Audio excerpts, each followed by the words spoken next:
आगे बढ़े खबर आपको दें, चतराल शहर में फूड स्ट्रीट का क्याम। लोअर चतराल से खबर शामिल करते हैं। फास्ट 96 न्यूज़ के ब्यूरो चीफ शबीर अहमद की रिपोर्ट के मुताबिक deputy commissioner lower Chitral Rao Hashim Azeem ने गोलदौर चौक का दौरा किया ताकि एक जदीद फूड स्ट्रीट के क्याम के मंसूबे का जायजा लिया जा सके।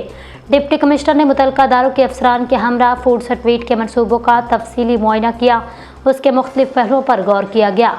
डिप्टी कमिश्नर ने इलाके के दुकानदारों से भी मुलाकात की ताकि इनके ख्यालात और तजावीज़ को सुना जा सके। दुकानदारों ने इस मंसूबे में गहरी दिलचस्पी का इजहार किया, हर मुमकिन तावन की यकीन दहानी कराई। फूड स्ट्रीट का क़याम इलाकाई मईशत और सियाहत के फ़रोग़ के लिए अहम कदम साबित होगा।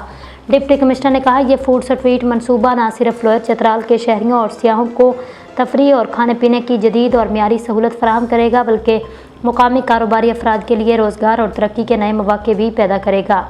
ये एक ऐसा इक़दाम है जो अवामी बहबूद और कारोबारी सरगर्मियों को एक साथ फ़रोग़ देगा। तमाम स्टेक होल्डर्स के ताउन से ये मनसूबा जल्द पाया तकमील तक पहुँचेगा। हम सब मिलकर एक बेहतर और खुशहाल लोअर चतराल की तमीर में अपना किरदार अदा कर सकते हैं।